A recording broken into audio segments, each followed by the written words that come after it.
How to extract sound in edits. In this video I'm going to show you how you can extract the sound. First of all, open the application. Now here in the middle you can see this project icon. Simply tap on project.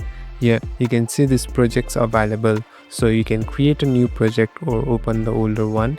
Here I'm tapping on my older project. Now simply tap on the video that you want to extract the audio of.